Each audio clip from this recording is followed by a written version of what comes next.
Hello there. This is Dr. John Schaffer. I'm here with Dr. Tim Hardy to talk about a relatively uncommon condition, but one that is quite painful. And fortunately, now we have some new therapeutic approaches that we'd like to inform you about. So, Dr. Hardy, how common is interstitial cystitis, or painful bladder?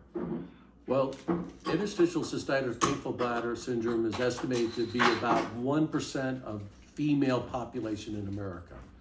The RAND study that used a telephone interview said that it was could be as high as 6%, so 3 to 6%, when they would ask questions like, how often do you urinate during the day? And if they were urinating every 1 to 2 hours or more frequent, or if they were getting up 2 or 3 times at night, or if they were having a lot of discomfort with their bladder when their bladder was full and they had this uncomfortable urge or pain to urinate, and then it got relieved. When they did those kind of studies on a telephone interview, it was up to 6% of the females in America. Okay. And what do we know about the causes of interstitial cystitis or painful bladder syndrome? Well, there's a lot of theories on how interstitial cystitis, what causes interstitial cystitis. But the most common thoughts are that there's some sort of defect in the urothelium, and in particular the glycosaminoglycan layer. Now you're using a medical term. Put that in English. Glycose is what? Sugar? Yeah, glycose is sugar, and it's a chemical that is secreted. It's almost like a mucousy layer that lines the bladder and makes it impermeable to the urine. It's a sugar and protein? Yeah. Yes. And then it sticks to the lining of the bladder. And so in most women and men, most bladder is lined by this layer, and it prevents the urine from seeping into the muscle and into the bladder. And in women who have interstitial cystitis, there's a theory that this defect occurs and causes the urine it lets the urine go into the bladder, and then causes the pain and the frequency and having to go to the bathroom throughout the night more frequently and have pain when the bladder fills. So using this theory, what kind of therapeutics have we developed to sort of attack that defect? Well, the most common treatments are to avoid bladder irritants. A lot of women have anxiety or stress over this condition, and so therapy that relieves their stress or helps them manage their stress is important to start with.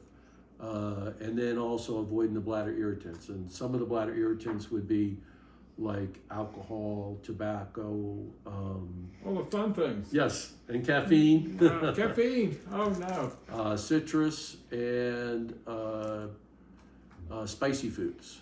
And then other therapy, if that doesn't work, other therapy includes using medication during the cold and flu season when people have a lot of allergies, or during the spring and the fall when allergies occur.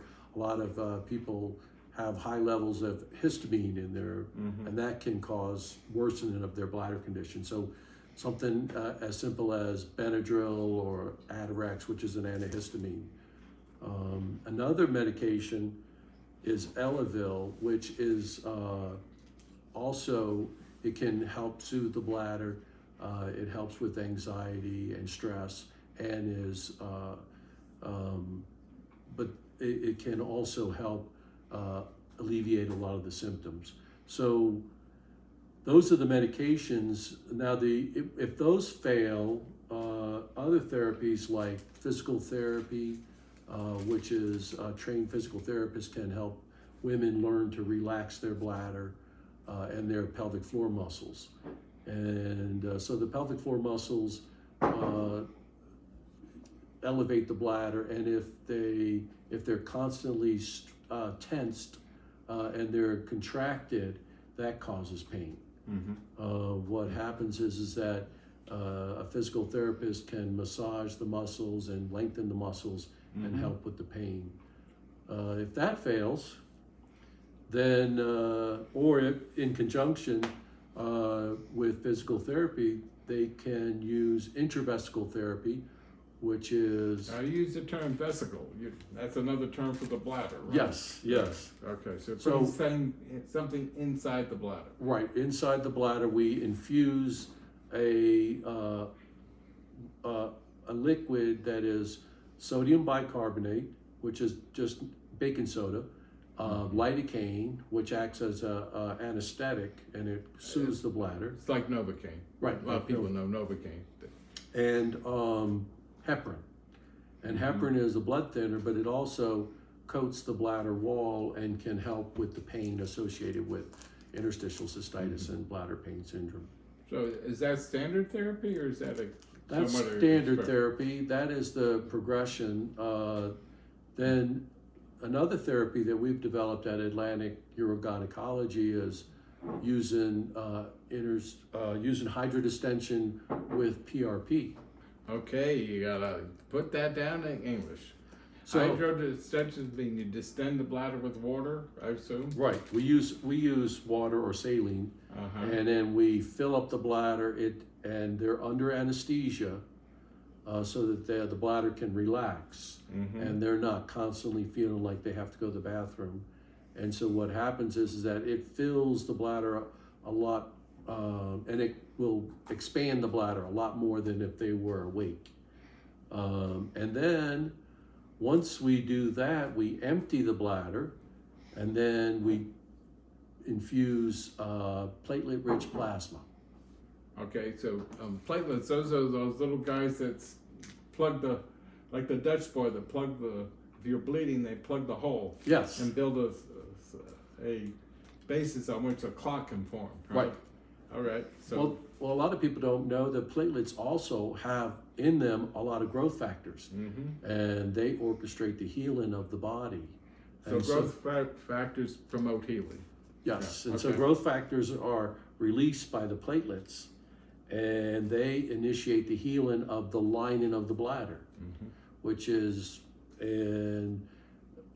which I've written a paper about, which I think is probably the most likely cause of interstitial cystitis. And this is still quasi-experimental, Well, it's not FDA approved. but platelet-rich plasma is used in other conditions already in medicine, right? Right. Well, it's used in orthopedics. Right. So in women and men who have knee arthritis or knee injuries, they can inject it before surgery, and can. And you harvest the patient's own platelets? Yes, this is their own platelet, so there's no fear of a reaction or cross. No allergies? No allergies. They can't have a reaction, or there's no concerns for giving someone blood or any other product from another person. Okay. So they use their own blood. We draw their blood just like any other blood draw, and a phlebotomy, and we spin the blood. We extract the growth factors, which are in the platelets, and we call it the platelet-rich plasma because when we spin it, it forms three layers: the red blood cells. Right.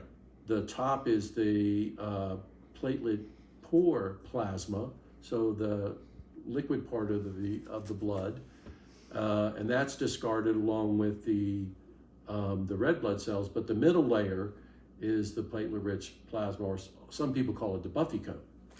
So you did this in your office then? Yes. Okay. Yeah, we do it in the office. It takes about 20 minutes, and then the aftercare is very important.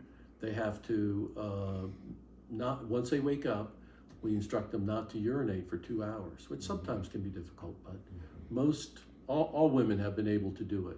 So what's your success rate and how long does it last? Well, so far we've done it on over 50 women who've had interstitial cystitis, and the success rate has been about 90% if we exclude one person who wasn't able to follow the aftercare. In other words, she couldn't stop drinking. So she kept on drinking alcohol, and so. But if we exclude her, and so it's 80 to 90%. Okay.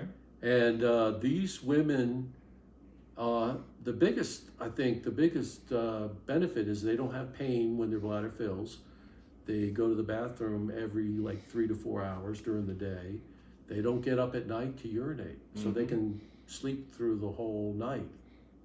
One of our patients said that she was so happy when she went on a dinner date with her friends from work, and she said she used to not drink anything. She wouldn't even drink one drop of wine, nothing. And she wouldn't drink water because she was so fearful that she would have to get up every 5 or 10 minutes to urinate. It was embarrassing. So she was able to sleep through the night. She was urinating every 3 to 4 hours, and she didn't have to, when she had a glass of wine, we tell people not to do that, but after 2 weeks, she had a glass of wine in it, and she didn't have to go to the bathroom during the dinner. So what other conditions are associated with interstitial cystitis? Well, a lot of women that have interstitial cystitis also have anxiety or have a stressful personality.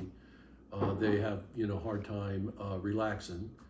So women who have fibromyalgia, other women include women who have irritable bowel syndrome, women who have endometriosis, and also women who have vulvodynia.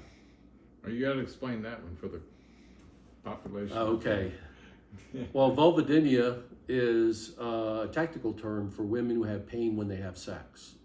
And it's so women, once they first start initiating a sexual activity, so when something enters the vagina and distends it starts to stretch the vagina or distends the vagina, it causes severe pain.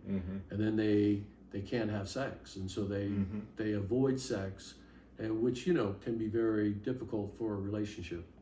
I would imagine so. Yes. Yes. Break. Okay.